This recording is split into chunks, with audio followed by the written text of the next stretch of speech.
Al-Bukhari rahimahullahu ta'ala.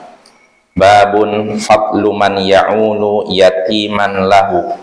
Bab keutamaan orang yang mengurus anak yatim miliknya. Kalau pada pertemuan sebelumnya, bab keutamaan mengurus anak yatim. Yatim ini umum, mau yatim miliknya atau milik orang lain. Nah, kalau sekarang keutamaan mengurus anak yatim miliknya. Artinya kalau misalkan seorang ibu punya anak, dia ditinggal mati suaminya si ibu ini. Maka si ibu ini memiliki keutamaan ketika mengurus anak-anaknya yang ditinggal mati oleh bapaknya itu. Berkata Imam Al-Bukhari rahimahullah, haddatsana Abul Yaman qala akhbarana Syu'aib 'an Az-Zuhri qala haddatsani Abdullah bin Abi Bakar anna Urwah bin Zubair akhbarahu anna Aisyah zawjan Nabi sallallahu alaihi wasallam qalat ja'atni imra'atun ma'aha banatani laha fas'alatni falam tajid 'indi illa tamratan wahidah fa'ataituha faqasamatha baina banataiha thumma qamat fakharajat fadakhala an-nabiy sallallahu alaihi wasallam fahaddathuhu faqala man yali min hadhil banati syai'an fa ahsana ilaihin kunna lahu sitran minan nar.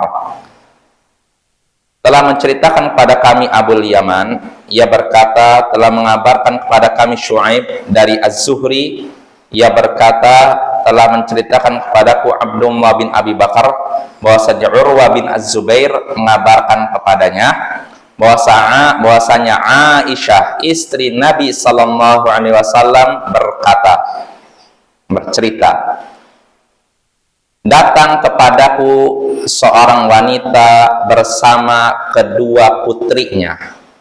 Kata Aisyah, datang kepadaku seorang wanita bersama kedua putrinya yang masih kecil. Lalu wanita itu meminta kepadaku, meminta sesuatu, dan ia tidak mendapati pada diriku kecuali satu kurma saja. Lalu aku pun memberikan kepadanya satu butir kurma tersebut. Kemudian ia pun membaginya menjadi dua bagian, diberikan kepada dua putrinya. Lalu dia bangkit keluar. Kemudian Nabi Sallallahu Alaihi Wasallam pun masuk ke rumahku. Lalu aku pun ceritakan kepada Nabi apa yang terjadi.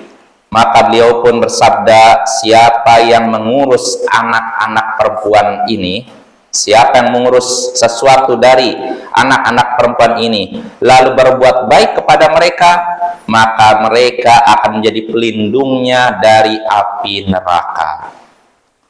Nah, ini hadisnya Bapak, ini hadisnya pernah kita lalui, mirip dengan apa yang kita lalui pada bab-bab sebelumnya. Jadi di sini Aisyah mengabarkan suatu hari datang seorang wanita bersama dua putrinya. Lalu wanita ini minta sesuatu kepada Aisyah karena dia miskin, nggak punya apa-apa. Lalu orang wanita tersebut minta sesuatu kepada Aisyah, tapi Aisyah nggak punya apa-apa, cuma ada satu butir kurma, bayangkan. Maka Aisyah pun memberikan satu butir kurma tersebut kepada wanita tadi. Lalu wanita tadi, si ibu tadi, membagi kurma itu menjadi dua bagian, diberikan kepada masing-masing putrinya. Setelah memberikan itu, si ibu pun bangkit pergi, pamit pergi. Dan tidak berapa lama Nabi Sallallahu Alaihi Wasallam masuk ke rumah Aisyah.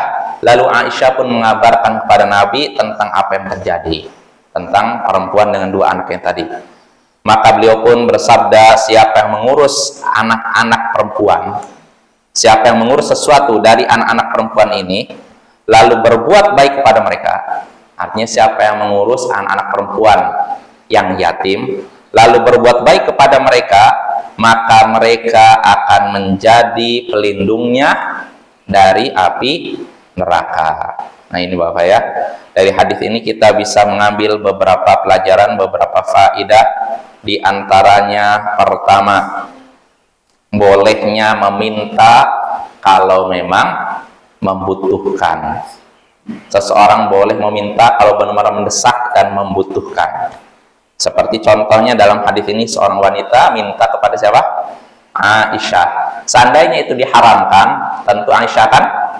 Nah ya, artinya kalau seorang itu meminta dalam keadaan benar-benar membutuhkan, maka itu diperbolehkan. Itu faedah pertama. Lalu faedah kedua yang bisa kita petik dari hadis ini juga, betapa sederhananya rumah Nabi Sallallahu Alaihi Wasallam. Bayangkan, rumahnya seorang Nabi, rumahnya seorang Rasul, rumahnya seorang pemimpin umat dan negara, nggak ada apa-apa di rumahnya. Yang ada cuma satu butir kurma. Ini betapa sederhananya rumah Nabi, bayangkan. Bahkan Aisyah pernah ditanya oleh Urwah bin Zubair tentang apa, Aisyah pernah bercerita kepada Urwah bin Zubair, demi Allah, wahai keponakanku, 3 kali hilal tidak ada asap di rumah Nabi Sallallahu Alaihi Wasallam. Artinya apa? Nggak masak sekali. Maka Urwah bertanya, terus bagaimana anda makan wahai bibi? Maka Aisyah pun menyatakan kurma dan air. Jadi selama 3 kali munculnya hilal, Nabi dengan istrinya cuman makan kurma dan air. Ini menunjukkan betapa sederhananya rumah tangga Nabi Sallallahu Alaihi Wasallam. Lalu faedah berikutnya yang bisa kita petik dari hadis ini juga, sikap dermawan Aisyah, istri Nabi.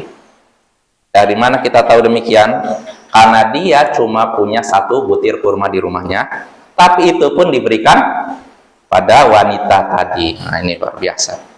Lalu faedah berikutnya juga yang bisa kita petik dari hadis ini, kasih sayang ibu kepada anaknya sangatlah besar.